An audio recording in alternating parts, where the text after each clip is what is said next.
Felicitous greetings, fellow fanatics. Welcome back, everyone. I'm Fanatic, and it's been a while since I've done a Nerdy Fanaticism segment, hasn't it? Wait no longer, because today I'm taking a look at my top 10 heroes from Sentinels of the Multiverse. Before I begin, please keep in mind that this is not a tier list. I'm looking purely at those I enjoy playing, not the characters that I believe are most powerful. Although the number 3 on this list probably would be the same spot on that list too. But there are far more differences. Also, in case you're watching this at some point in the future, please keep in mind that this is based off the original run of the game, from Enhanced Edition to Oblivion, not the definitive edition, which is yet to be released at this point.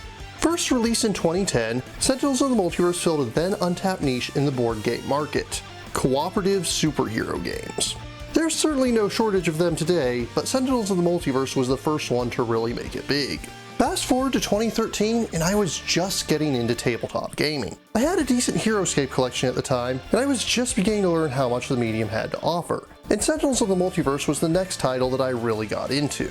The game ran for 8 years, capping off with the Oblivion expansion, one of the most successful tabletop Kickstarters of its time. In that time span, a total of 37 playable heroes were released, each with at least one variant character card. Out of all of those, there's really only 2 that I dislike playing as: Knife and Setback. I'm not going to go into detail here. I'm not here to rag on the minute selection of characters that I dislike. Rather, I'm here to take a look at a few of the many that I enjoy.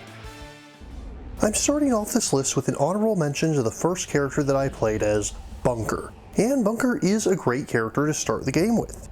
He's simple, straightforward, and doesn't require foreknowledge of the cards in his deck to play him effectively.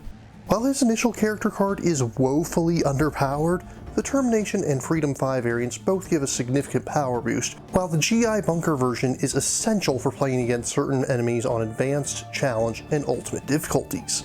That being said, his straightforwardness does make him a bit less interesting to play as these days, and as such, I can't really say that he's one of my favorites. Especially since Benchmark is basically the same concept, just better. Still, there's always going to be a bit of nostalgia for me when I pull out the character that initialized my interest in the series. Starting off at number 10, we have Void Warden Dr. Medico. Void Warden... Oh, I'm sorry, I meant Void Guard. I've been playing a lot of Jaws the Lion lately. Initially introduced as part of the Sentinels deck, the Void Guard mini-expansion made each member of the team into an individually playable character. As his name leads you to expect, Dr. Medico allows you to do a lot of healing, often at the cost of his own health. Of course, an ounce of prevention is worth a pound of cure, and that's why he also has some great options for preventing damage, like From the Brink, Immunization, and Preventative Care. He also has good options for letting other characters draw cards and use powers outside of their own turn, which makes him a boon to any team. I prefer Clinical Consultant as his base power. If I want a heavy-hitting damage dealer, this isn't the character I'm going to pick. But there are certainly some interesting and very aggressive team builds you can do if you bring his Malpractice variant to the table. Coming in at number 9, just barely beating out her dad, is Void Guard Idealist. Now this is a character I'll pull out when I want someone with good damage options. Idealist has 2 copies each of 3 different concept cards and a great deal of fragment cards. After you play a fragment, instead of being discarded, you put it under a concept, which empowers it once you eventually use their powers. Flying Stabby Knives allows you to do some crowd control, Karate Robot can build up for heavy single target damage, while Giant Floaty Head allows you to remove troublesome ongoing and environment cards, and Monster of Id as well.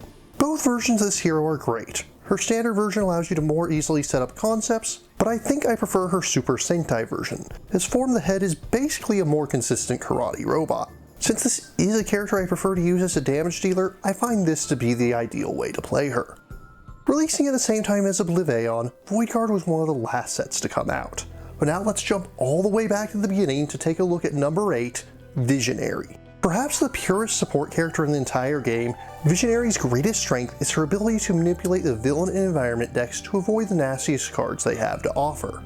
Precognition, Prophetic Vision, and Suggestion all make for some great deck stacking options. Meanwhile, Twist the Ether is one of the most versatile cards in the game, allowing you to either empower a hero or weaken a villain, to say nothing of more situational but still very powerful cards, such as Mass Levitation, Rest the Mind, and Brain Burn. Her original character card isn't bad at all for helping heroes get set up, though I prefer the Dark Visionary variant myself. It further plays to her deck stacking capabilities, which is, in my opinion, the main reason to play Visionary. There's also her Unleash variant, but this is another case of, if I want a damage-focused character, I'll play as a damage-focused character.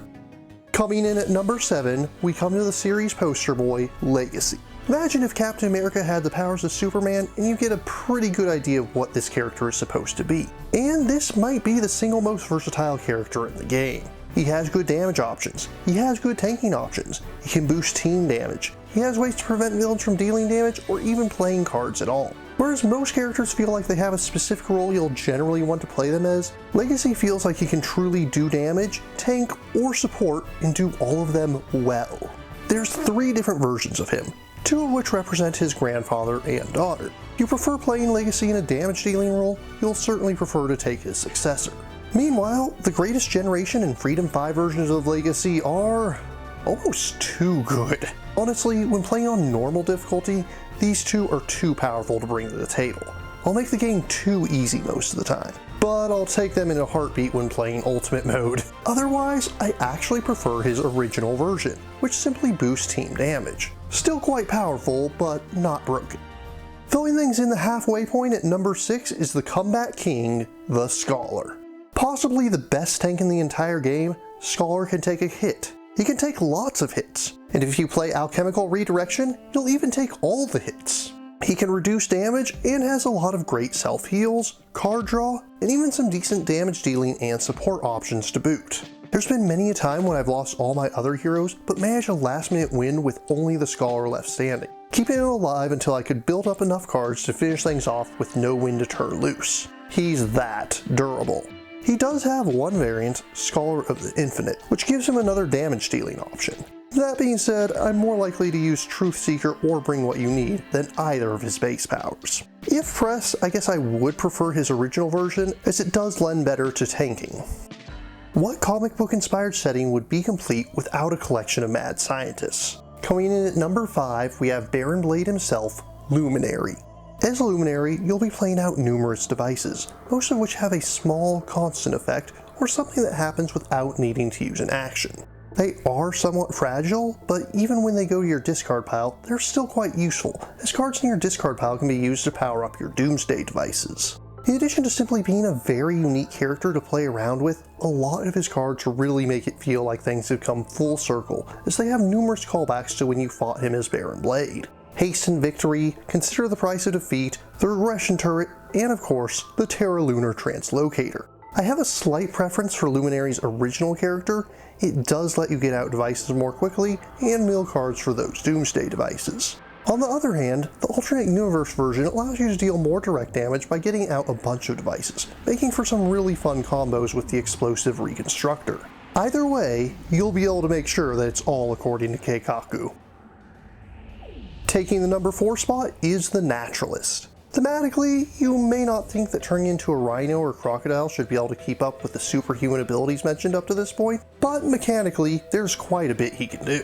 Although I find Naturalist is best as a damage dealer, he's also a solid tank when in Rhino or Gazelle form and has a fair bit of support options as well, especially in the area of environmental control. His base power gets things rolling quickly by allowing you to freely find any of his form cards in your deck and never be without them. But what makes him truly shine is his Desperate Prey variant, which allows you to do some absolutely insane combos as you can activate multiple animal abilities at once, often even being able to manage the bonuses of all 3 of his animal forms simultaneously.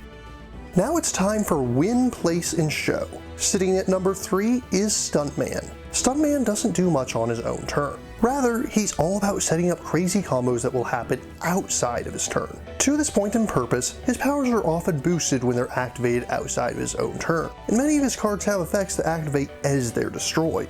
Most of what he does is simply about dealing damage, but just as you would expect of someone called Stuntman, he'll always look flashy when doing it. His base power is pretty simple and straightforward, but I prefer his Action Hero variant, which further adds to the craziness he's capable of, especially if you manage to trigger it multiple times in one round, which isn't that hard given his deck.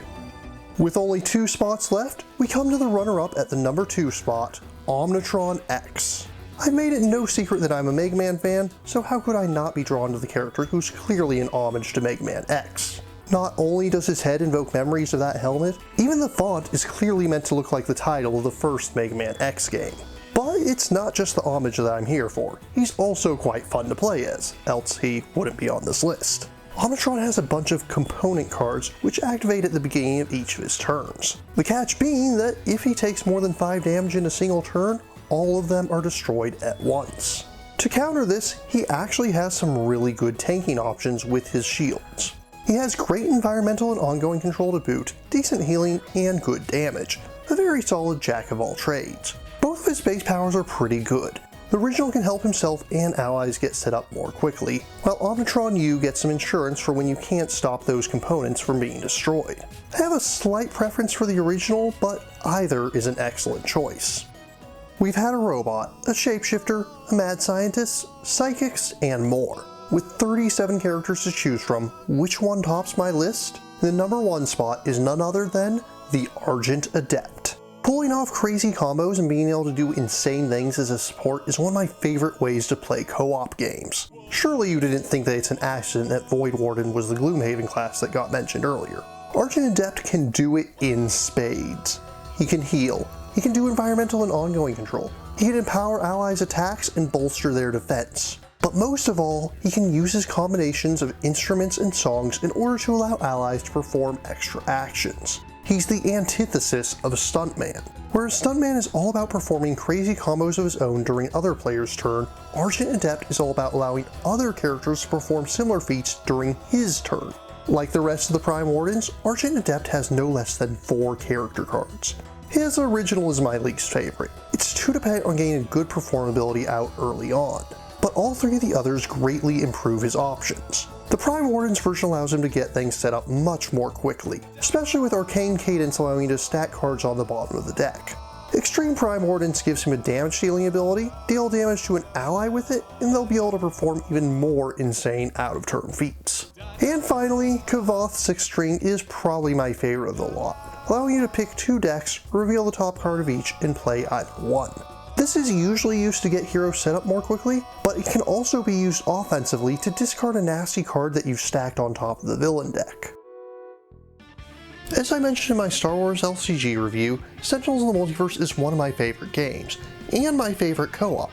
They managed to have a huge amount of variety within the system. If there's only 2 characters out of 37 that I dislike, I consider that to be a major win.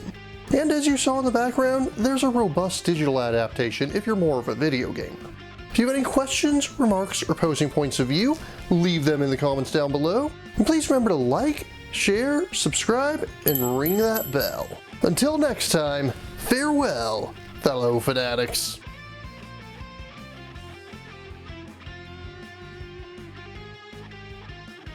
Thank you again for watching. I have plenty more to share with you if you're interested. You can click up here above my head to subscribe to my channel.